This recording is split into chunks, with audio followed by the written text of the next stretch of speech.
Okay, here it is, our last part of the exam material to cover. The last part of uh, chapter 8. I mean, we did 8.6 and 8.7 already, right? Finding Maclaurin series, finding power series. And in both of those, we can find the radius of convergence using the ratio test. Okay, so that's our last thing to talk about, this ratio test. And it happens in 8.4, 8.5, 8.6, and 8.7. Ratio test happens all along. So if you look at my past exams, I always say find this power series and then tell me the radius of convergence using the ratio test. Find the Maclaurin series, find the radius of convergence using the ratio test. So first thing I have to talk about is what does it mean to be well, we know what it means to be convergent, right? So the sum of A sub n is convergent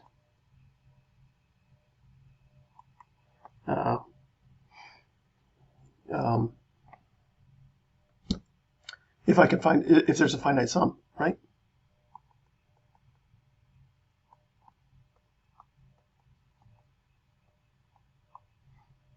And what becomes interesting is when I start to have an alternating series, positive, negative kind of thing, right?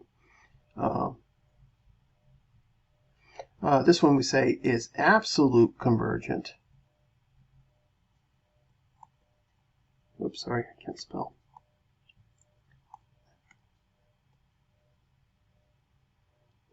Sorry, absolutely convergent if the absolute value of, so if I take the negatives and turn them all to positive and I still get a sum, then it's absolutely convergent. And so if I get something that's absolutely convergent, right? So I have some series with positive and negative terms, right? And I can show that it's absolutely convergent. Then of course the series is convergent, right? Does that make sense? If I take all the positive terms and keep them positive, and then take all the negative terms and make them positive, and they still add up, right? Then the original series is going to add up. So is it only true when it's oscillating? well, because I've got positive negatives, it is oscillating, but not oscillating in the sense of divergent, where it's just oscillating back and forth. It's getting it's doing that, right? It's doing that squeezing to the line kind of thing, right? Eventually, I'm adding zeros. And so just why I mention this, is because the ratio test is a nice way to test for absolute convergence. Okay. You are not testing for absolute convergence. We're going to be using the ratio test to find the radius of convergence, but I need to talk about it in this aspect first. Okay. So just bear with me here. So I know what it means to be convergent. I know what it means to be absolute convergent. Now look at most of these power series we've been doing, and the Maclaurin series we've been doing. They've all been, almost all of them have been alternating plus minus, right? So I have to have something in play to deal with this plus minus aspect of it. So here is my official ratio test.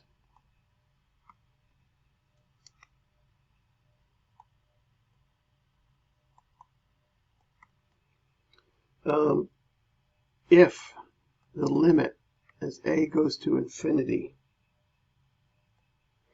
of a sub n plus 1 over a sub n in absolute value equals L, some number, and it's less than 1,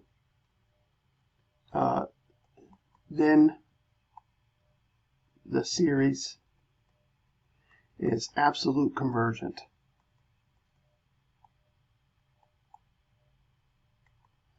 And then that means also convergent, even with the negatives, right?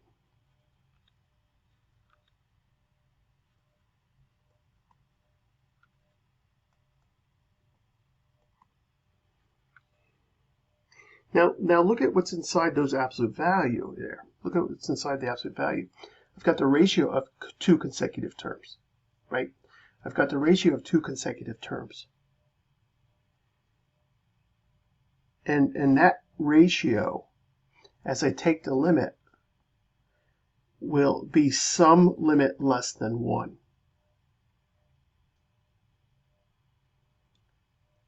So 0 would work for sure. What do you think the problem is with 1?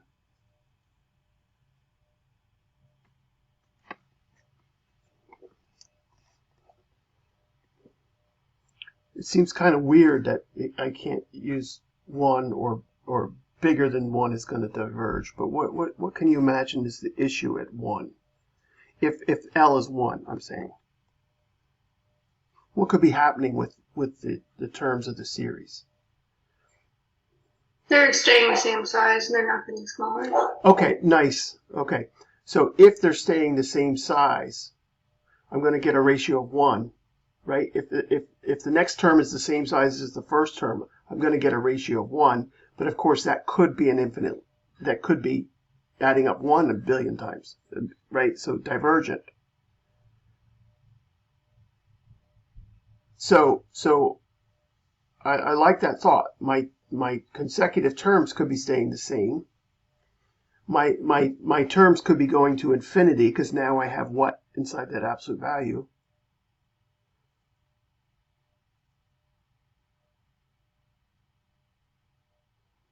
If a sub n is just going to infinity, where's a sub n plus 1 going to?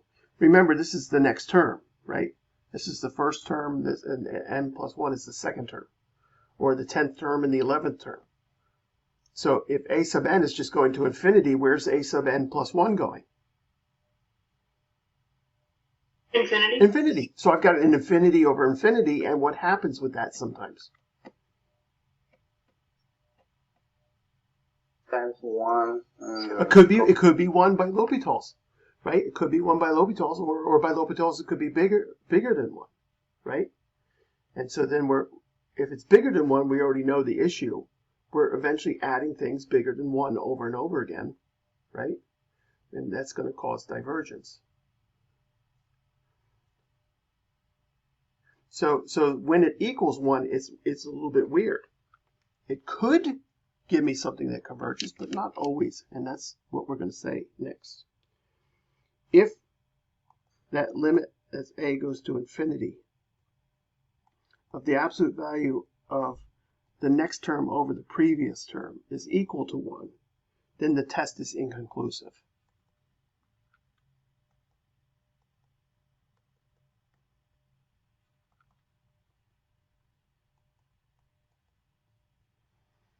So, by the way, the only one we're interested in is the first one. The ratio test has 3 possible results: converges, diverges, or I can't tell. I'm hoping you agree with me that if I get a ratio of 1 for consecutive terms as they go to infinity, it could be a case of it's the same term, which is obviously going to diverge, or it's L'Hopital's, and L'Hopital's we know can give me all kinds of results. So if L'Hopital's tells me that the eventual limit is less than 1, I know it's converging. And if it's bigger than 1, right? If eventually I'm adding things that are getting smaller and smaller and smaller, I'm thinking convergence.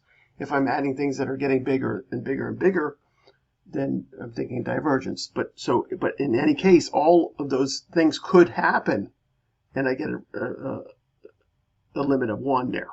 So that's bad. This one we don't want this one to happen. We want the blue one to happen. And the last one says if the limit as a goes to infinity of the absolute value of consecutive terms, that ratio is greater than 1, then we're talking about equals a limit that's greater than 1, then we're talking about divergence.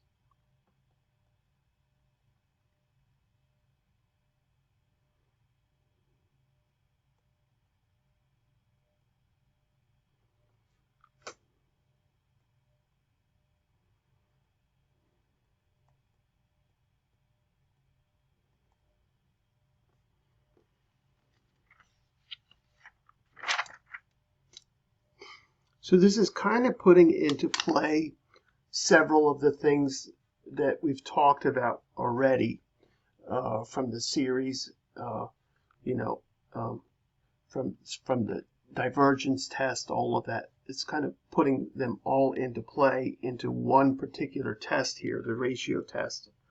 Let's just look at a problem.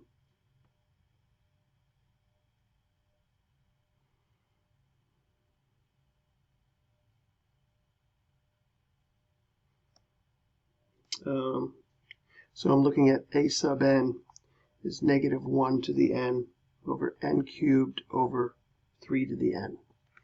And we want to see what the ratio test tells us about this.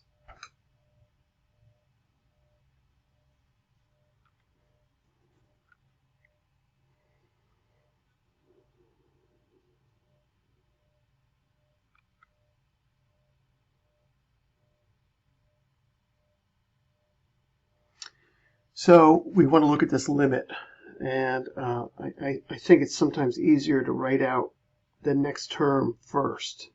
So this is negative 1 to the n plus 1, n plus 1 to the third over 3 to the n plus 1, right? So I'm taking every n and replacing it with an n plus 1 for my next term.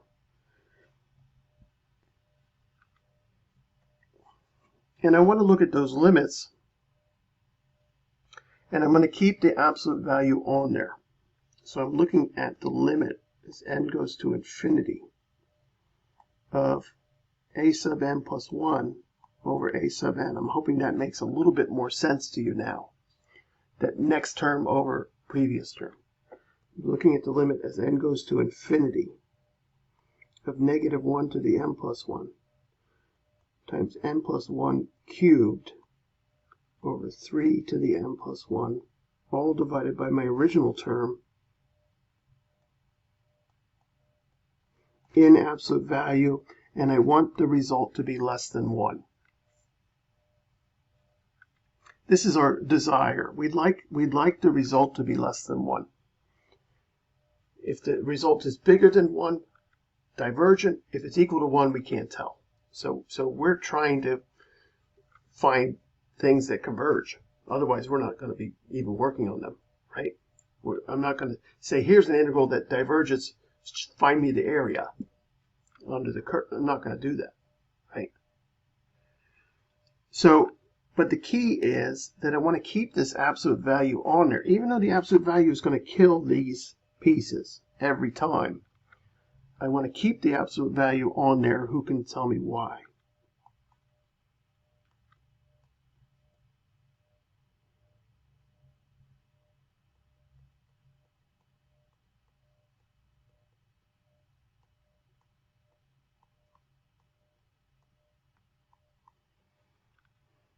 Who can see the future and the past here in thinking about why I want this? I want this thing to converge, correct? I want it to converge. Yes, you agree with that? Otherwise, why are we doing the problem? Okay. So I want it to converge, but I want to keep the absolute value on there. Who can tell me why? Why do I want to keep the absolute value on there? Because of the negative positive sign. Good, but I just killed the negative positive signs. But I still want the absolute value on there. Why? To make it positive, right?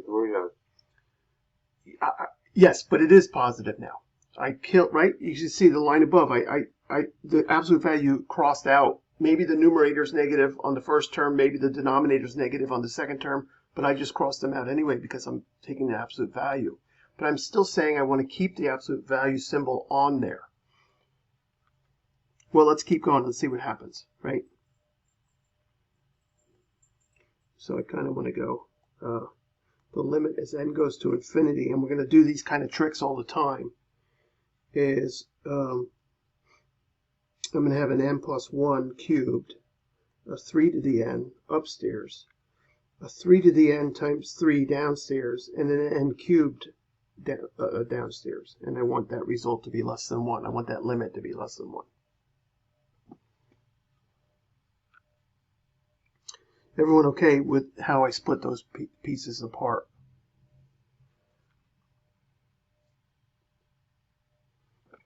So the 3 to the n's will cancel.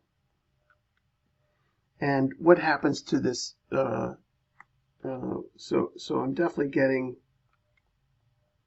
a 1/3 times the limit. I want to keep that 1/3 inside, sorry. I'm getting a limit of that 1/3 times n plus 1 cubed over n cubed. What happens to that piece? What happens to that piece? What happens to this piece? I'm going to highlight here in green. It's like a big brick building with patients in it.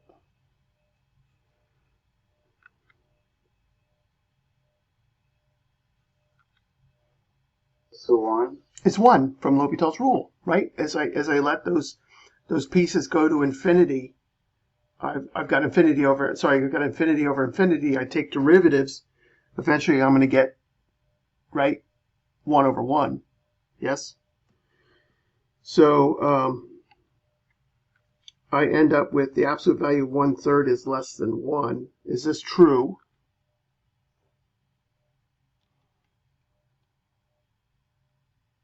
Yes, 1/3 is less than 1.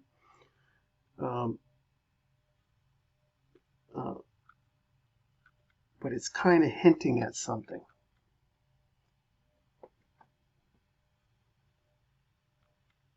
It's kind of hinting at something. I don't know if you see it. Oh, this is the radius of convergence. Yes, so yes. That's what we're getting at. So yes. It's a boundary. Exactly. So my boundary eventually, this is hinting at a boundary of 3, plus and minus 3, not a boundary of 1. But the boundary of 1 for my limit is what lets me know convergent. But then I'll manipulate it to see what is the radius. Okay. So we're not ready to do that, but I left that absolute value on there just for the purpose of you seeing that I can kind of see now a radius here. And if you don't see it yet, that's fine. So anyway, I can have one of 3 results. I can have it less than 1, convergent, got it. That's the one we want. Equal to 1, I can't tell. Greater than 1, divergent, right? So obviously, we want the one that's convergent. We want the one that's convergent. Let's do one more, okay? Because there's a couple of little tricky ones in here.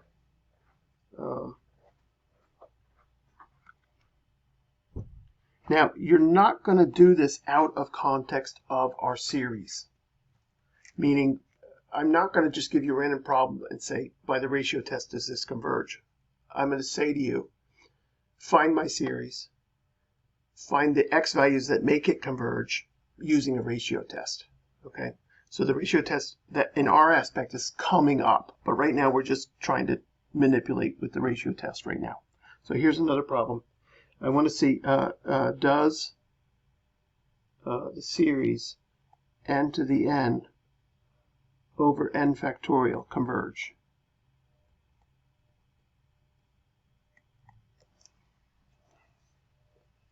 Now there's all kinds of series and tests. There's all kinds of tests.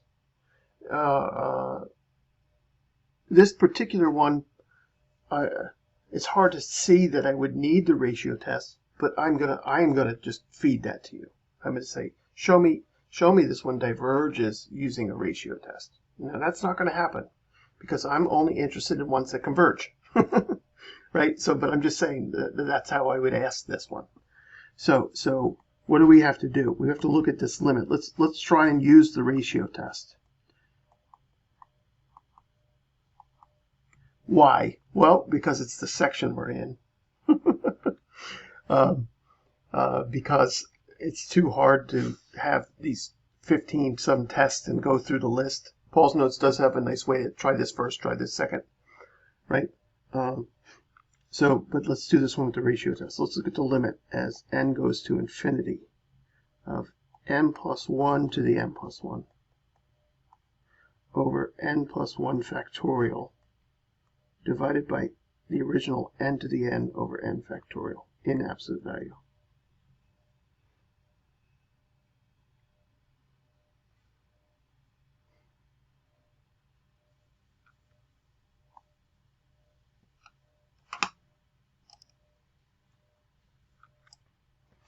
So we want this to happen with a radius, I'm sorry, to be less than 1, but let's just see what happens, right? I'm pretty sure this one diverges. So let's simplify this limit if we can. It looks like I get n plus 1 to the n times another n plus 1 over n plus 1 factorial times, keep change flip, right? N factorial over n to the n.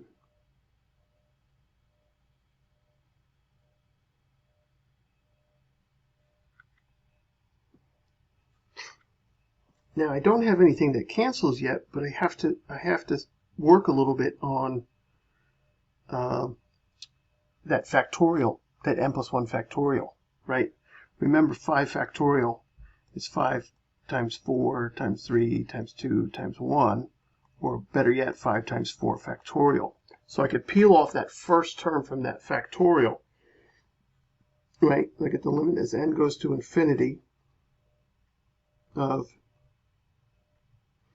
n plus 1 to the n times an n plus 1 times an n factorial all over n plus 1 times an n factorial times an n to the n. Make sure you're okay there with what I'm doing.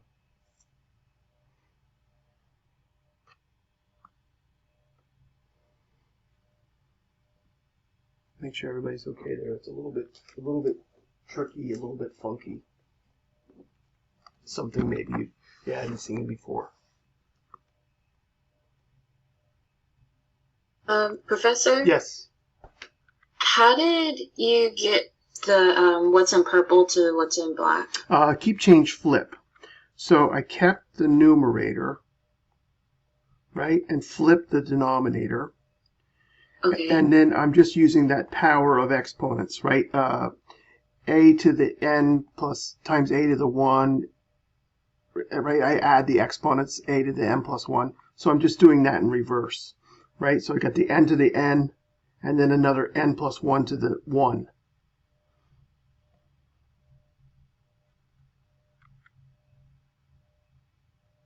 Yes? Yes, thank you. Yes.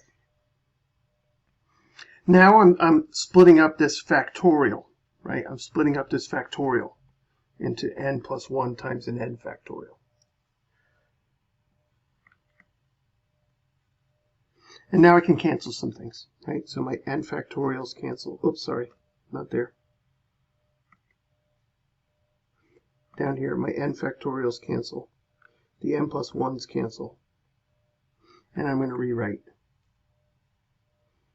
This is the limit as n goes to infinity of the absolute value of n plus 1 over n all to the n.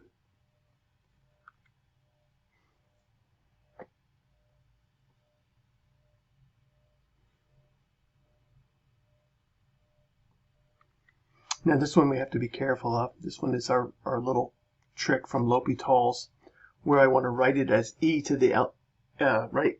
Remember, our b is e to the ln of b, right?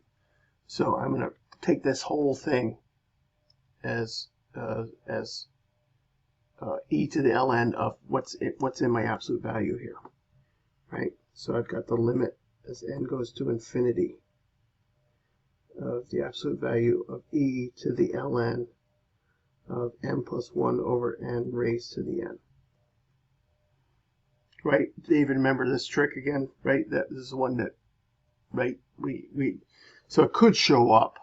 I usually don't have it show up, but I wanted this n factorial little breakdown piece happen before we get to our radius of convergence, because that will happen.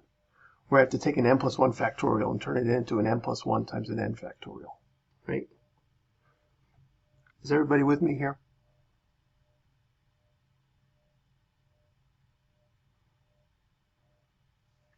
Well, that exponent, thank you, Melky, that exponent becomes a multiplier, right? So I've got the absolute value of e to the limit as n goes to infinity of n times ln of n plus 1 over n. right? That's why we do this, so that I can get a L'Hopital's rule thing happening. Now I have infinity times 0, right? N over n plus 1, sorry, n plus 1 over n goes to 1, ln of 1 is 0. So I've got an infinity times 0. Is everybody with me here? Do we agree that n plus 1 over n goes to 1? So I've got an infinity times 0. ln of 1 is 0. So I want to manipulate.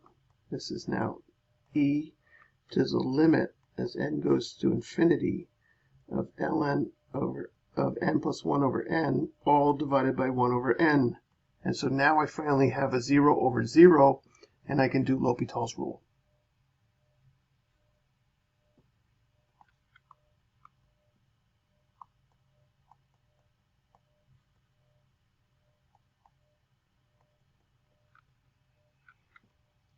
So do we agree with the 0 over 0, first of all?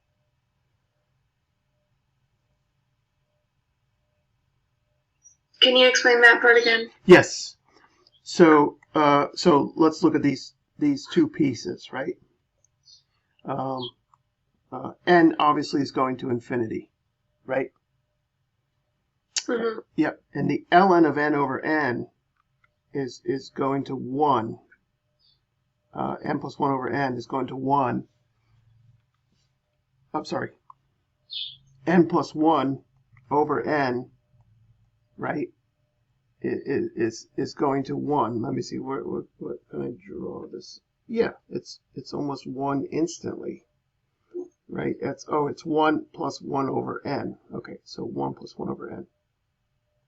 So it's doing something like this. Now, how do I know n plus 1 over n is going to infinity? Well, from pre-cal, horizontal asymptote, right? Or L'Hopital's rule.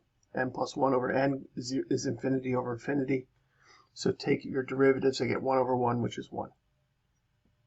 So now I have, in the long run, I have ln of 1, which is 0, and I have 1 over infinity, which is 0. So I've got my 0 over 0. So I'm ready for a little hop.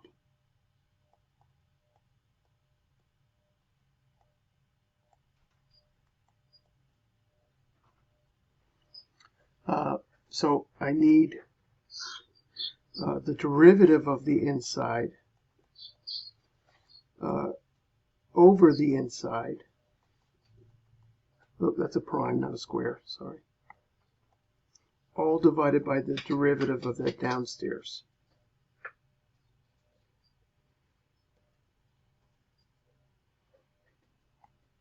Work on that derivative of the numerator for me. I'm muted. What's up? You going somewhere? Yeah.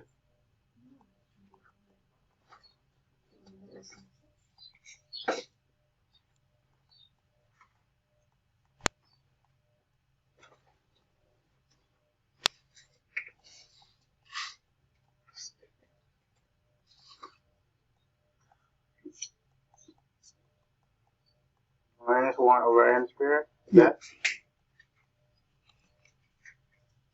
Yes, correct.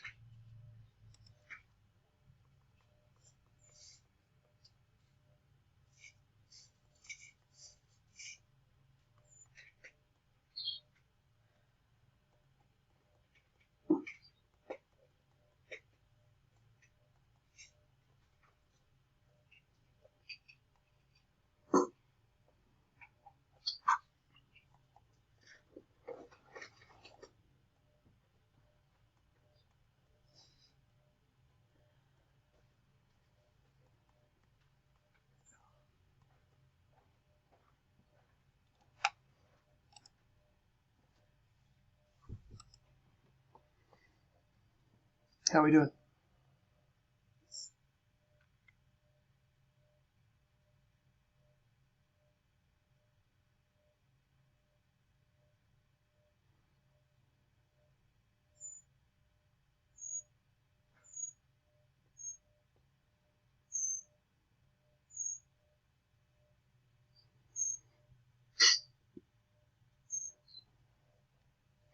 L'Hopital's rule actually comes into play twice here, right?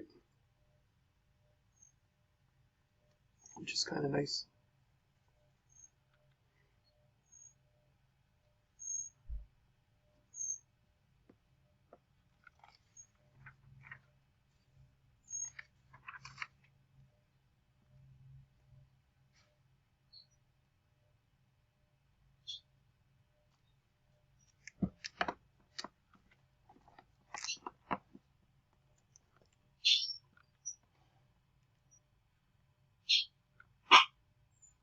How we doing? Anybody there?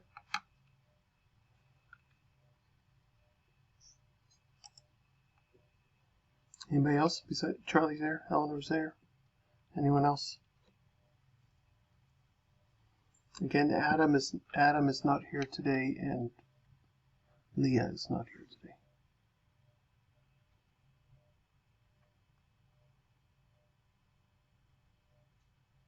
And there's another student missing. Sorry.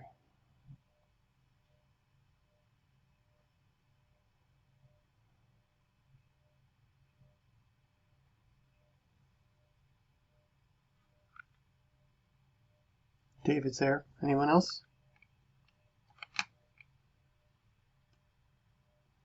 Thanks, Charlene. So we get something bigger than 1. Since these consecutive terms are growing, right? This was what it tells us, right? The terms are getting bigger and bigger instead of getting smaller and smaller.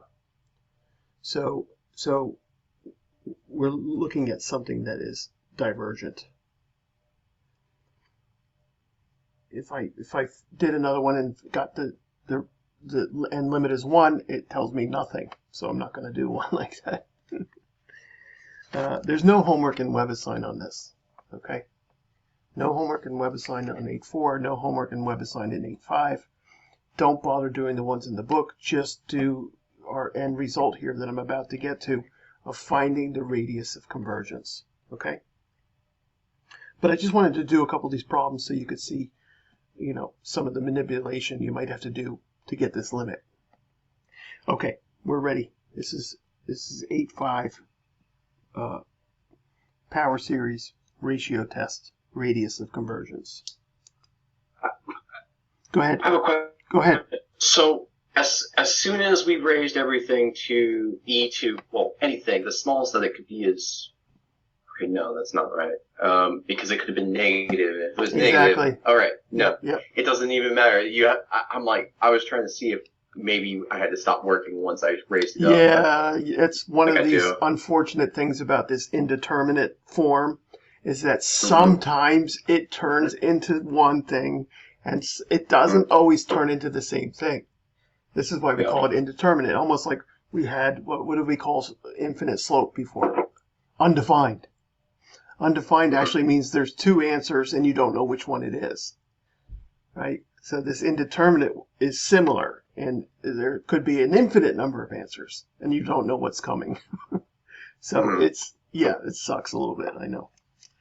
We're tired. We want to be done, but guess what? We're done after today. We're done after today. We got less than a half hour of class left, and then we're not learning anything new. We're just going to review.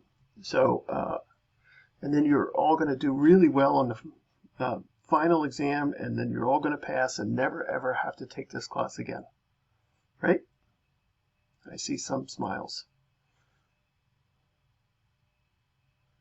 I can sense some smiles anyway. I only see 3 of you, but I can sense some smiling happening. All right, here we go. Now, 8.5, we're introducing the power series.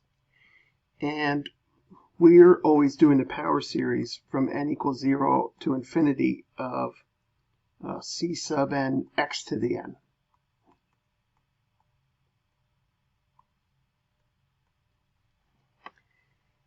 And the basic concept is that this power series converges. So c sub n x to the n is a power series that converges in 3 possible ways. when x is 0. Kind of boring one. For all x, that would be great if it converged for no matter what x I put in. And then for some radius, absolute value of x is less than r. Some radius. Let me use little r. So like between -1 and 1.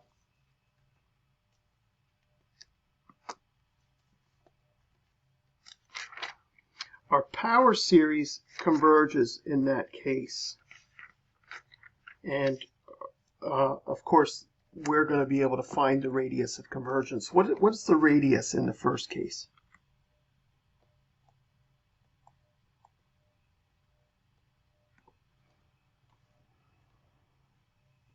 I'm sorry. It's not when x equals a, when x equals 0. That helps. Sorry. When x equals 0, when x is any number, or x is smaller than a particular number. What's the radius in that first case?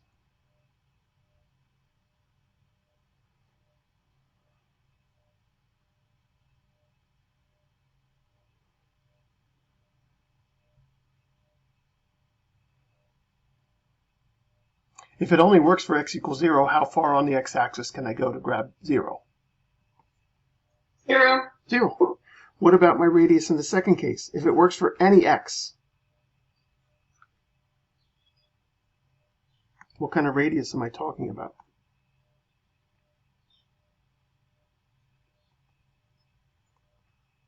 And then finally, infinity. Infinity. And then finally, I have some finite radius, right? Like from -1 to 1.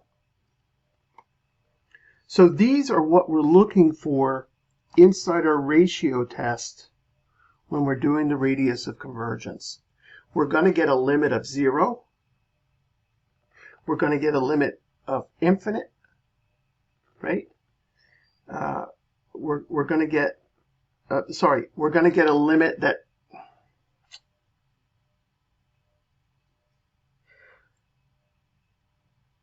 we're going to get a limit. And remember, each of these limits I want to be less than 1, right? So inside here is my limit, inside here is my limit, inside here is my limit. Remember, I'm doing that ratio test and I'm going to get a limit. But I want the limit to always be less than 1. So in this first case,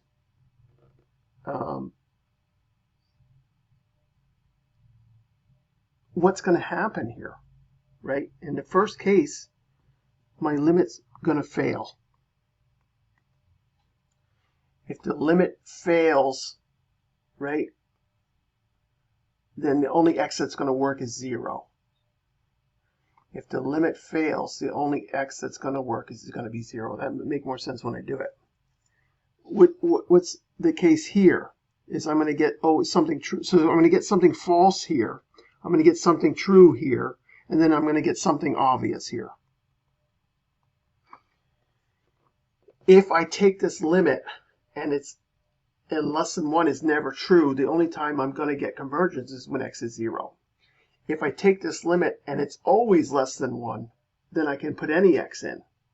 And then the last case is the one that makes the most sense. Oh, you're going to get actually some x there. That's very weird for me to say. I know that. But let's take a look at a problem, and then it'll make a little bit more sense.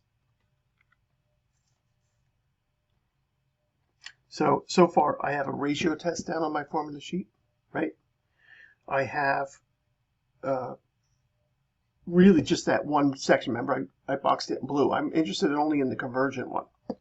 When it converges for a power series, I'm picking values of x, and I'm going to get 3 different results at the end. I'm going to get some weird limit that's always false. I'm going to get some limit that's always true, and I'm going to get some limit that makes sense. Okay, so those are the 3 choices. And as we do some problems, it'll make a little bit more sense, right? All right, let's start with our plain old geometric series. I know it's not that clear yet, and just be okay with that for a second, okay? Just be okay with that for a minute. So let's find the radius of convergence.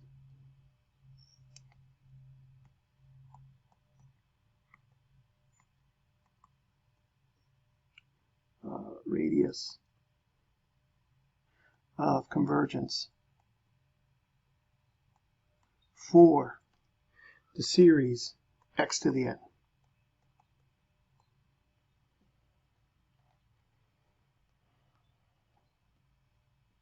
Now, we already know this one, right? What is this one?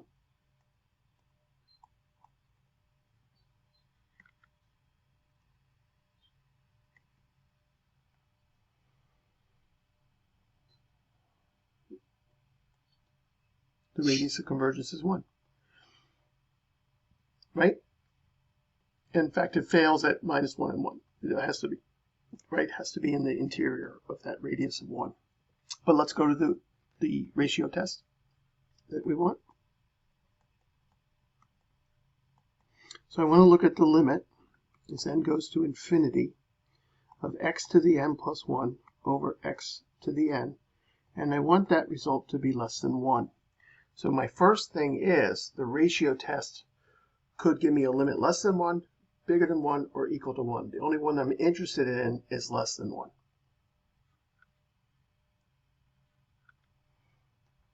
What do I get from here? I'm looking at the limit as n goes to infinity of x to the n times x over x to the n, all in absolute value, which is less than 1. Everyone agree with that? And don't let me go too fast. I did have some coffee. I am drinking coffee now. I feel like I'm flying, but no one's talking to me, so I just start rambling.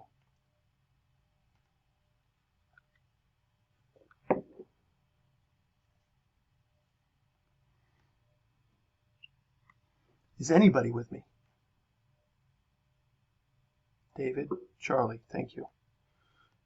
Angel, Nema, Eruz, Haoshen, Josh, Eleanor, thank you.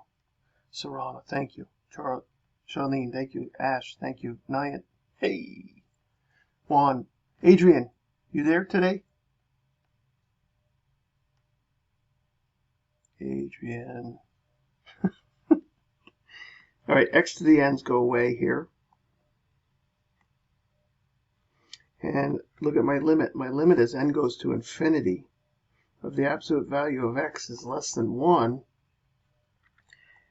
There's no n involved. So x, just absolute value of x has to be less than 1. And there it is. My radius of convergence is 1. There's no n's involved in this limit at the end. So it's telling me what x values will work. Anything less than 1, right? Bigger than -1, less than +1. Pretty simple, right?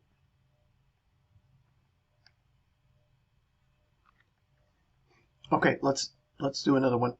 Let's do e to the x. Let's find the radius of convergence there. Don't let me go too fast. Everybody with me?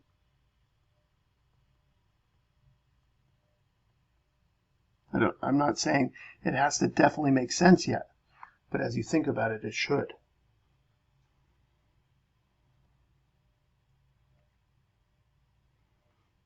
So e to the x is the sum from n equals 0 to infinity of x to the n over n factorial.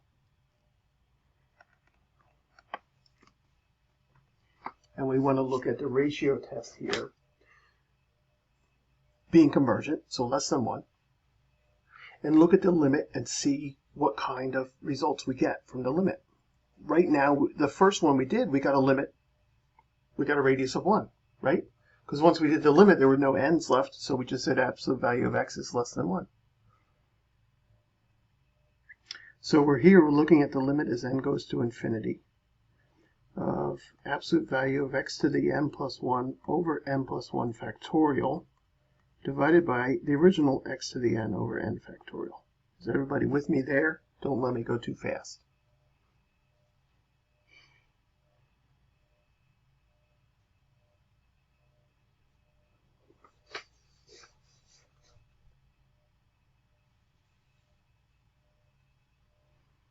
We want this limit to be less than 1. If it's not, we don't have convergence. So of course we only care about being less than 1. But remember, we're trying to figure out what x values will work for us, right? We're trying to figure out what x values will work. So we're interested in what x values are left inside of this absolute value piece. And we only have three choices. It's x is 0, x is infinite, any x, or a smaller subset of all x's, right?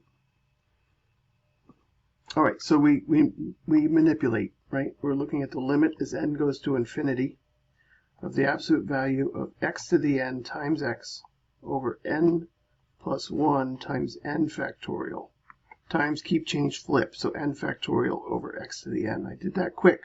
Make sure you're with me there. I split up that numerator, right, that first numerator with the powers, and then I split up that factorial by peeling off the first term, because I know I needed it.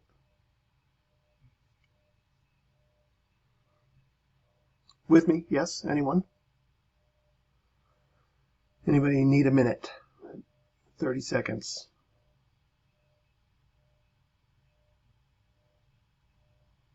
Adrian, you with me?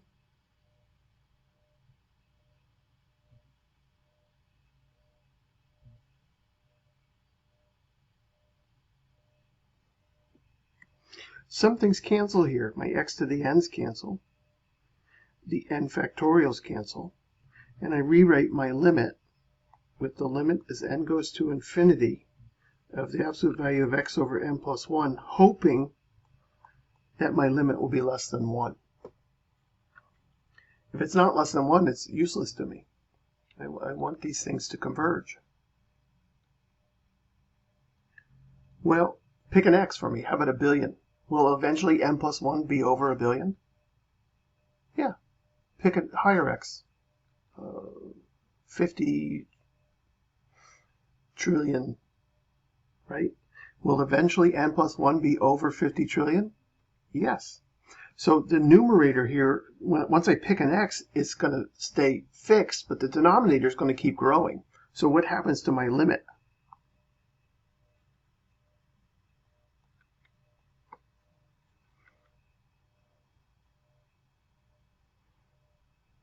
This is kind of nice. It's like Calc 1, like the first week of Calc 1 coming back into play here. What happens to it approaches 0? Yes. When is this true?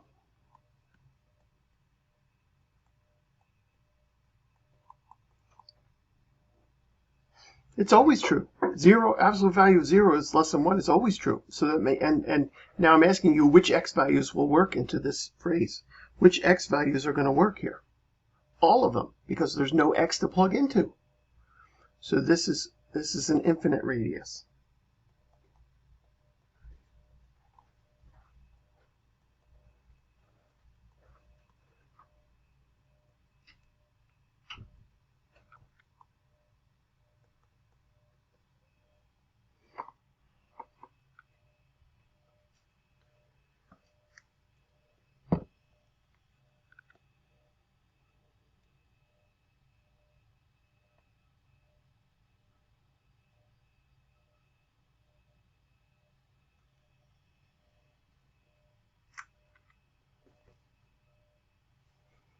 So we found our way to find our radius of convergence for any power series. Of course, the Maclaurin series is a power series.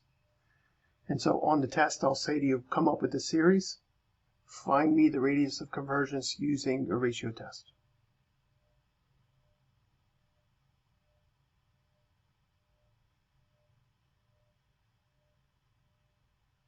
What would happen if it was x over n instead of n plus 1? It doesn't matter. X over n, the limit of x over n. Remember, we're fixing an x, right? Mm-hmm. So pick an x for me. Eventually, you're going to have an n that's bigger. So eventually, the denominator will overpower that constant upstairs. Remember, x isn't moving, right? x is some number. So, right? Like if we looked at the one before, we had absolute value of x is less than 1. So can I pick any number here for this x? No, I can't pick 2, right? So this one, I'm stuck between minus, right?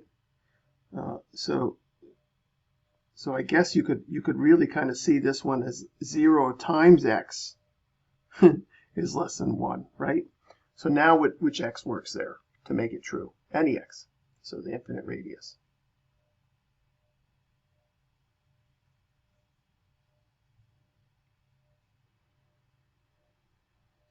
Do you want to see one with a 0 radius? Sure.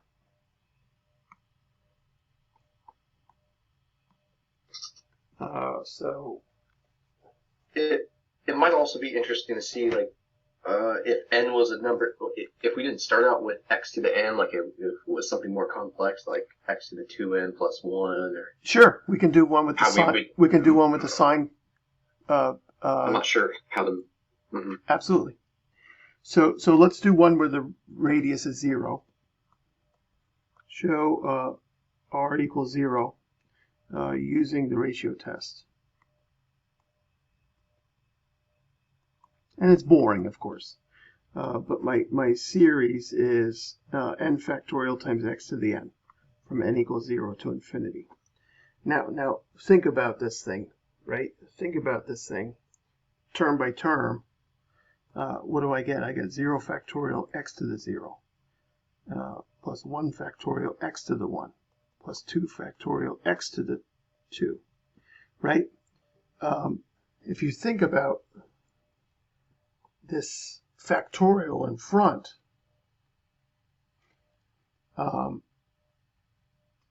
if you think about what's going on here, these coefficients are getting gigantic, right? So it's kind of hard to think about. But what is the first term? 1, right?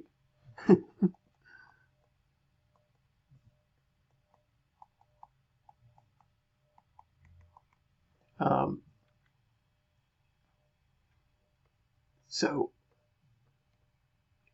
it's kind of like we're saying this thing's divergent, right? Except for when x is 0 here. If the radius is 0, that means that's the x values that will work, right? Those are the x values that will work here. And now look what happens when I plug in 0. What do I get at the end? Just the first term. So is it kind of obvious that this thing is divergent? Well, look at what's happening to my limit, right? Look at what's happening to the limit of this, right? Even if I just plug in some number, eventually my coefficients are going to take over, right? So it should kind of make sense here that this thing is only convergent at a very minimal place, and boring is all. So let's look at our ratio test. We're looking at the limit as n goes to infinity of the next term, so n plus 1 factorial over x to the n plus 1, over the original term, n factorial times x to the n. Is everybody okay with that? I'm sorry, and I want that to converge, so it's got to be less than 1, right? By the ratio test. Everyone okay with this first line here? Anybody need a minute? My dog's snoring. Of course, she falls asleep. The last lesson of the semester. Adrian, are you awake? Are you there?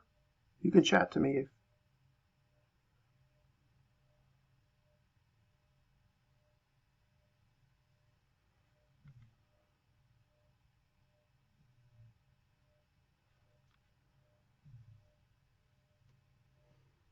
All right, so I've got the same little trick happening here, right? I'm looking at the limit as n goes to infinity of n plus 1 times n factorial, x to the n times x, over n factorial times x to the n.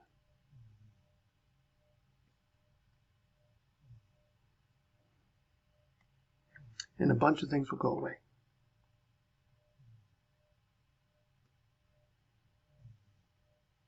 The n factorials, dx to the n's, is still an absolute value, and I want it to be less than 1.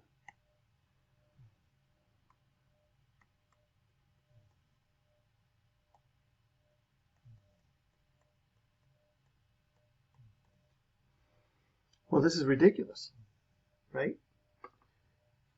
Because, again, if I pick a certain value of x, eventually n plus 1 is going to be bigger than that, right? And n plus 1 times a particular x is going to be bigger than 1. So this thing doesn't make sense at all. In fact, what is that limit in there?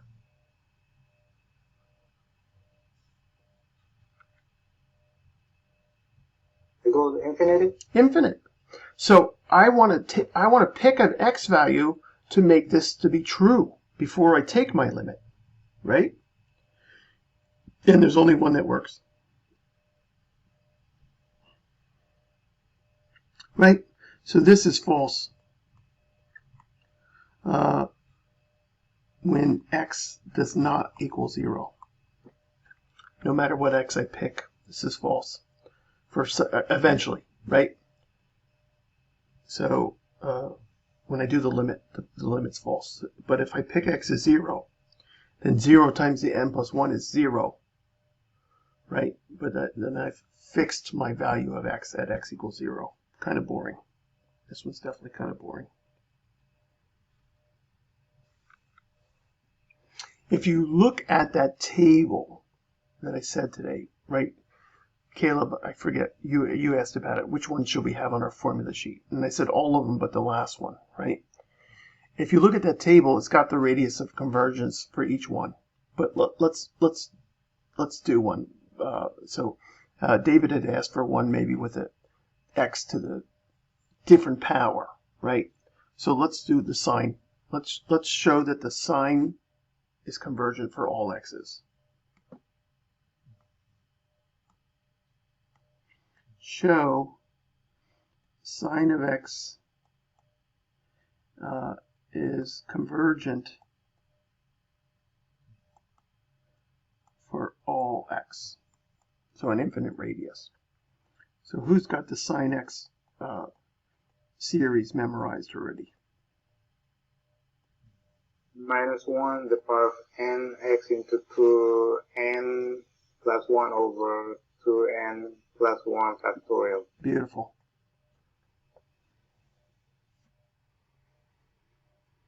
So we want to do, so the question really is, find the radius of convergence for the sine series, right? Find the radius of convergence for the sine series.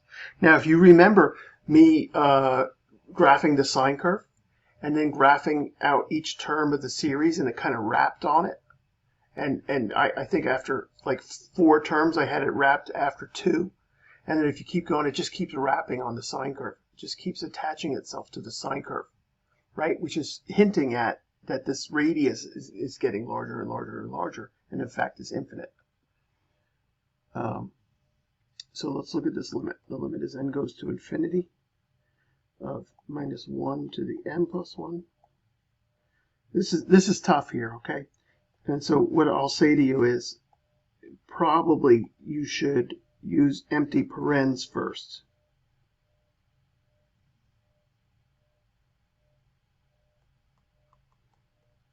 So I'm just looking at my next term, right? And in there, everywhere there was an n, I'm putting an n plus 1.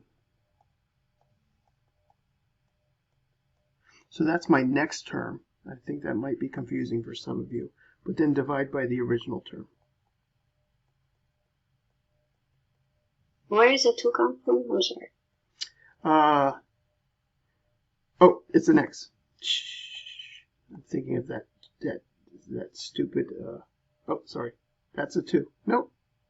Yeah, that you asked about that one upstairs. That's it. No, sorry. Yeah. Thank you, Nema. Is that Nema? Yeah. I wasn't looking, so I thought it sounded like you. So, so notice what I did. Everywhere there was an n, I put it in parentheses, right? I put all those places for n in parentheses first, and then put an n plus 1 there. So there's my next term. And then the downstairs in red is the original, right? And then I've got to work on this a little bit. David, this is what you're talking about, right? What happens when it's not an x to the n, when it's something nasty? Yeah, so I want to make sure that when it's something weird, not just adding one exactly by accident. So now the negatives are going to cancel. I don't have to really manipulate those. The negatives are going to cancel.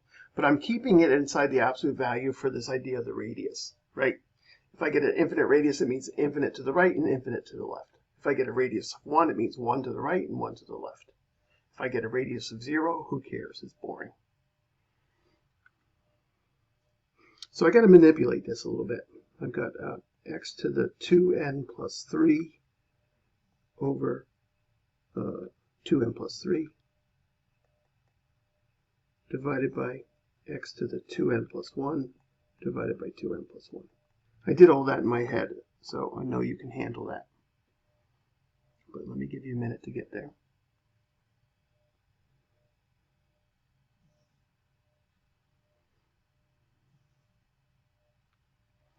And those can be manipulated, and I can, oh, I have a factorial down here, sorry. Right, sorry.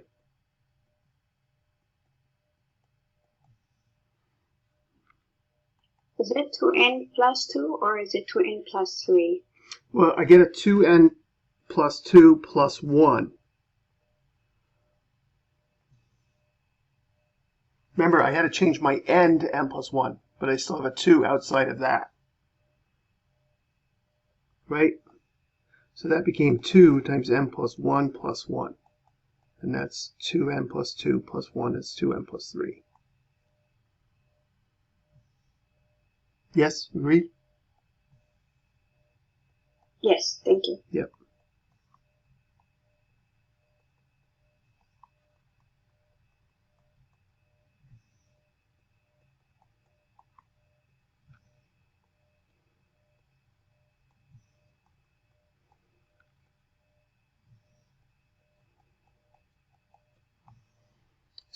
So kind of tricky. I've got to peel off 2 terms of the 2n plus of that factorial. Got to peel off 2 terms, right? 5 times 5 factorial is 5 times 4 times 3 times 2 times 1, and that's 5 times 4 times 3 factorial, right? I can take off 2 terms from the factorial,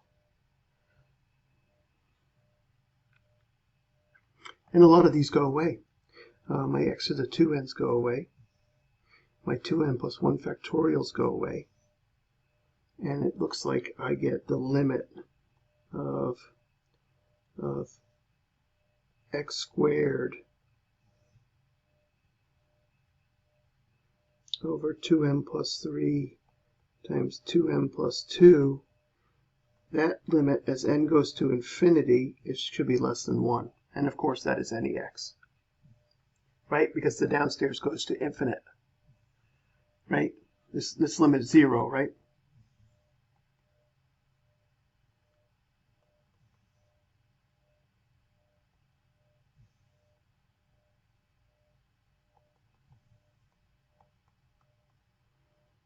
So I get 0 is less than 1, so I get an infinite radius.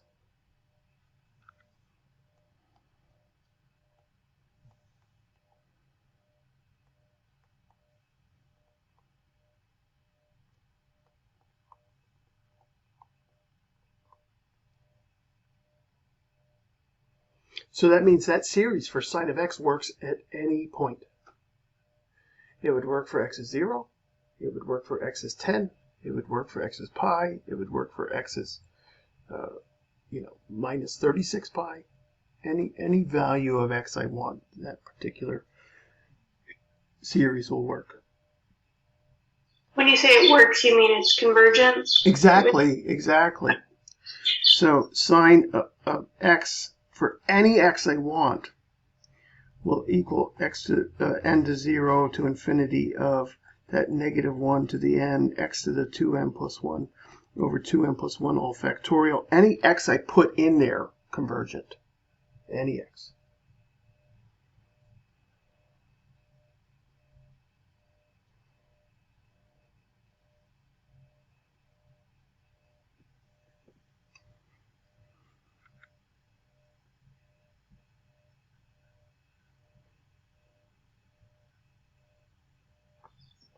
We expect that most of the ratio tests that we do will be conclusive and won't equal 1. So remember, we're only using the ratio test to find this radius of convergence. So we want it to be less than 1 to start with. So we don't care about the original ratio test in terms of a series that's not a power series. So just a series of a bunch of n terms, right? We want x's involved. And so the ratio test would take care of our general series, but we're dealing with the power series, so it means there's going to be an x involved. So when will that power series converge using the ratio test? So only check for times when the ratio test will converge. And then there's 3 results. I'm going to get no values of x, 0. I'm going to get all values of x. I'm going to get a subset of the real number line.